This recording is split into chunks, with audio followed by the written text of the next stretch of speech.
ভাই অনলাইনে আপনার একটা হেডফোন অর্ডার দেওয়ার ছিল। হ্যাঁ, এটা তো পেমেন্ট করে দেওয়া হয়েছে না? হ্যাঁ পেমেন্ট করে দেওয়া হয়েছে ভাইয়া, কিন্তু একটু ওটিপিটা যদি একটু দিতেন। ও ওটিপি আসছে 47337। 47337। হ্যাঁ তাহলে যান। হ্যাঁ ভাই একটু পানি খাইতাম। নিচে গিয়ে খান। ভাই নিচে যে পানি খাবো, নিচে যে পানি খাইলেই 5 টাকা খরচ হবে। এখন 8 তলা উপরে আপনার পার্সেলটা ডেলিভারি দিয়ে গেলাম, এক গ্লাস পানি তো খাওয়াবেন। ও এই ব্যাপার, আসেন ভিতরে আসেন। ভাই বাসায় আর কেউ নাই? আছে, ওরা সব ভার্সিটিতে গেছে। ও তার মানে এটা ব্যাচেলার বাসা? ভাই এটা ব্যাচেলার বাসা। এই যে পানি, এই পানিরও কত মূল্য ভাই। ঢাকা শহরে থেকে ট্যাবের পানি খাইলে অসুস্থ হয়ে যাইতে হয়, আর পানি যদি কিনে খাই তাইলে 1 লিটার 40 টাকা খরচ হয়। তাহলে কি করে আমরা চলবো ভাই কোন? ভাই এটা একটা বাস্তব কথা বলছেন, কি আর করবেন বলেন। আল্লাহ মালিক।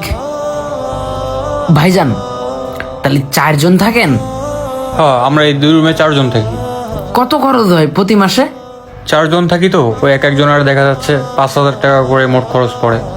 কি বলেন, খাবার সহ না বাদে? থাকা খাওয়া সবকিছু দিয়ে এক একজনের 5,000 টাকা করে খরচ যায়।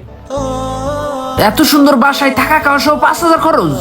হ্যাঁ ভাই আমার তো মাসে 8-9 হাজার টাকা খরচ হয়ে যায়। ভাই 15,000 টাকা বেতন ভাই, থাকা খাওয়াতে আমার 8-9 হাজার টাকা খরচ যায়। হাত খরচও করতে পারি না, বাসার খরচও মেটাইতে পারি না। ভাই যদি কিছু না মনে করেন, আপনাদের এখানে কি থাকা যাবে?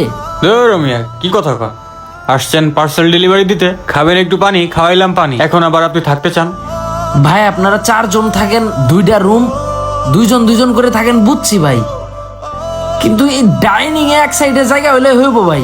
আমি 5,000 টাকা করে দিব মাসে, লাগে 6,000 টাকা করে নিন। বুঝা শুনে বলতেছেন তো, ডাইনিং আপনি থাকতে পারবেন? হ্যাঁ পারবো, ডাইনিং এ থাকতে পারবো। এই যে আপনার ভিতরে ঝামেলা আছে, আপনি একজন ডেলিভারি ম্যান হইয়া কেন আমাদের বাসায় থাকতে চান? ভাই আমি যে ডেলিভারি ম্যান এটা ভুলে যান না। এখন যদি আমার একটু ডাইনিং এও জায়গা দেন ভাই, তাও আমি থাকতে রাজি ভাই। আমার না একটু খরচ বাঁচাইতে হবে ভাই। দেখেন আপনি কি ডাইনিং এ থাকতে পারবেন? হ্যাঁ আমি ডাইনিং এ থাকতে পারবো ভাই, আমি যেখানে থাকি ওইখানকার থেকে এখানকার পরিবেশ ভালো। আচ্ছা তাইলে আমি দেখি আপনার জন্য কি করতে পারি। আচ্ছা দেখেন ভাই। ঠিক আছে ভাই আপনার নাম্বারটা দিয়েন। ওহো যেই নাম্বারে ফোন দিছিলাম ওটা ওই আপনার? নাম্বারটাই আমার, ফোন দিয়েন।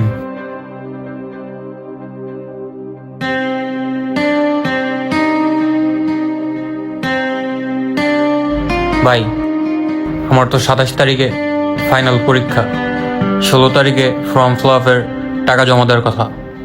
বাসায় থেকে আব্বা টাকা পাঠাইছিল, সেটা তো খরচ করে ফেলছি।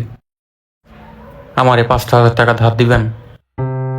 সবে মাত্র ভাই আজকে বেতন পাইছি, বাড়িতে কালকে টাকা পাঠাইতে হবে ভাই।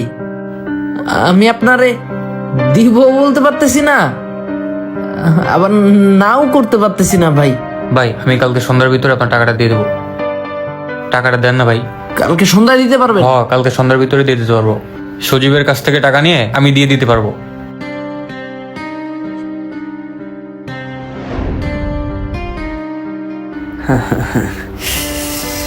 ভাই কিছু বলবেন? ওটি সরান লাগবো না ভাই, আমার না একটা পিসি কিনতে হইব, কিছু টাকার প্রয়োজন। ভাই বেতন পাইলাম আজকে ভাই, আগের মাসে টাকা পাঠাইতে পারি নাই, এই মাসের টাকাটা আমার বাড়িতে পাঠাইতে হবে ভাই, দেওয়ার মতো টাকা নাই। আমি কিন্তু ফ্রিল্যান্সিং করি ভাই, জানেননি? রনি ভাই হয়তো বলে নাই আপনারে। না বলে নাই। আমি যার থেকে কাজ শিখছি, হ্যাঁ প্রতি মাসে লাখের উপরে টাকা ইনকাম করে। লাখের উপরে টাকা কামাই? আর এখন আমি এই লাখ থেকে কি লেগে ইনকাম করতে পারি না জানেন? এই একটা পিসির লেগা ভাই, অল্প কিছু টাকা শর্ট। এখন আপনি যদি আমারে কিছু টাকা দেন, একটা পিসি কিনমু, মাসে লাখ লাখ টাকা ইনকাম করবো। আপনিও কি ফ্রিল্যান্সিং শিখবেন নি, ফ্রিল্যান্সিং করবেন নি? না ভাই, যেটা শিখছি এটাই করি ভাই, ওই ফ্রিল্যান্সিং ওইটা আমি পারবো না ভাই। আর তাছাড়া ভাই এই টাকাটা আমার বাসায় পাঠাইতে হইব। আগের মাসের টাকাটা একবার রনি ভাই নিছে, সেটা ব্যাক দেয় নাই। আমি আগের মাসে একবার বাসায় খরচ পাঠাইতে পারি নাই ভাই। আপনি রনি বাইরে টাকা দিচ্ছেন, আপনি জানেন আপনার এই টাকা নিয়া হ্যাঁ কি করছে? হ্যাঁ নেশা করছে, উল্টা পাল্টা আমি খাড়াইছে। আর আপনি হ্যার লগে আমার তুলনা দিয়া দিলেন, ভাই আপনি যদি 10,000 টাকা আমার না দেন, আমার লাইফটা পুরো নষ্ট হয়ে যাব। দেখেন ভাই, সে তো মিথ্যা কথা বলে আমার কাছ থেকে টাকা নিছে। সে ভার্সিটির পরীক্ষা দেবে দেখে আমার কাছ থেকে টাকা নিয়েছিল। একদিনের কথা বলে সে এখনো টাকা দেয় নাই। ভাই পুরো মাস চাকরি করি, মাস শেষে 15,000 টাকা বেতন পাই। ঘর ভাড়া, বাজার খরচ, থাকা খরচ দিয়া কয়টা টাকাই বা বাসায় পাঠাইতে পারি। এই টাকার উপরে বাড়ির লোক চায়া থাকে সারা মাস। মাস শেষে আমি টাকা পাঠাবো, সেই টাকা দিয়া পুরো মাস বাড়ির খরচ চলবো। মার ওষুধ খরচ, বাসার বাজার খরচ, ছোট ভাইয়ের লেখাপড়ার খরচ। তারপরেও এখন আগের মাসে একজন নিছে, এখন যদি আপনি নেন তাহলে আমার সংসার চলবে কি করে ভাই? আমি দিতে পারবো না ভাই টাকা। দিলে উপকার হইব তা আমার অনেক, আপনারও তো উপকার হইব। ভাই আমার বাসায় টাকা পাঠাইতে হবো। বাসায় তো এখন টাকা পাঠান 10,000, 15,000 বা 12,000। আমি যখন পিসিটা কিনবো তখন আপনি অনেক টাকা পাঠাইতে পারবেন, 50,000, 60,000, 70,000। ভাই আমার অত টাকার লোভ নাই ভাই। লোভ দরকার আছে তো, মানুষের জীবনে চলতে হইলে তো টাকার তো প্রয়োজন। আপনি এই 10,000, 5,000 টাকা দিয়ে চলতে পারবেন? বেশি টাকা লাগবে, অনেক টাকা পয়সার মালিক হইতে হইব।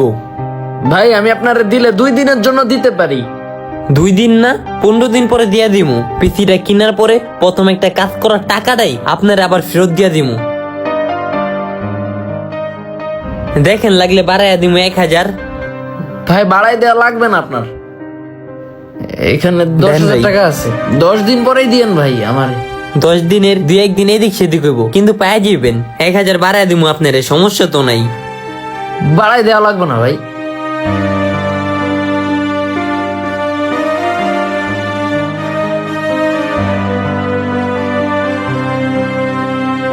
ভাই প্রথম মাসে আপনি টাকা ধার নিছেন, দ্বিতীয় মাসে রাফি ভাই টাকা ধার নিছে, 2 মাসে 2 জন টাকা ধার নিছেন, এখন আবার আপনি আমার কাছে টাকা ধার চাইতেছেন। আরে আমিও তো চাকরি করি ভাই, আমি আপনাদের ডেলি ডেলি টাকা কোত্থেকে দিব? আমার পাওনা টাকাই তো ফেরত দেন নাই। আরে মেয়ে, টাকা দেওয়া লাগবে না, আগে শোনেন আপনারে কি কই। কি? মন টন খারাপ করেন না, বাড়িওয়ালা বাসা ছেড়ে দিতে বলছে। বাসা ছেড়ে দিতে বলছে কেন ভাই? তো বাসা ছেড়ে দিতে বলবো না? আগে থাকতাম 4 জন, এখন হয়ে গেছি 5 জন। মাথার উপর আরেকটা বোঝা, এক্সট্রা বোঝা। এই যে ভাই, দয়া করে মিথ্যা কথা বলবেন না। বাসা ছেড়ে কেন দিতে বলছে এটা তো আমি জানি। আপনি আমার অজুহাত দিয়েন না। বাসা আপনারে অন্য কারণে ছেড়ে দিতে বলছে। আপনি তো মেয়ে ভালোই না, আপনার ক্যারেক্টার খারাপ, নেশাখোর। আপনি আমার কাছ থেকে টাকা নিয়ে সেই টাকা নেশা করছেন। রাফি ভাই তো আমারে বলছে। কিরে রাফি, কি কইছস তুই ওরে? আরে হ্যাঁ তো বুঝানোর লেগে কইছি, আসলে ভাই ওরি সব মিথ্যা কথা কইছি। আমগো কাছে টাকা ছিল না বাসা ভাড়া দেওয়ার, আপনার কাছে থেকে এই পিসির অজুহাত দিয়া আমি মিথ্যা কথা কয়ে টাকা নিয়েছি। মিথ্যা কথা করে টাকা নিছি ভাই, আপনার তো কথাই ঠিক নাই। একবার সে তার ভার্সিটির কথা বলে টাকা নিছে, আর একবার আপনি পিসি কথা বলে টাকা নিছেন। উল্টা পাল্টা কথাবার্তা আপনাদের। 2টা মাস এখানে আসছে, 2টা মাসে 1 মাসও টাকা পাঠাইতে পারি নাই। ভাই আপনাদের এখানে আসছিলাম একটু খরচ বাঁচায় বাসায় টাকা পাঠাবো, তাই একটু এই সুবিধাটুকুই চাইছিলাম। তার পরিণতি এটা ভাই। আসলে এই শহরে কেউ কারুন না, যে যেমনি পারতেছে লুটে পুটে খাচ্ছে। আমি নিজে চাকরি করে বাসায় টাকা পাঠাইতে পারি না, আপনাদের টাকা দিচ্ছি, আর আপনারা এখন টাকা দিতেছেন না। ভাই বাসাটা ছেড়ে দিয়েন আপনি। ভালো থাকতে গেলে একা থাকা প্রয়োজন। সুবিধার জন্য বিশ্বাস করে যেই মানুষগুলোর উপর আস্থা রেখে আপনি পথ চলবেন, দিন শেষে সেই মানুষগুলাই আপনার পথে কাটা রাখার কারণ।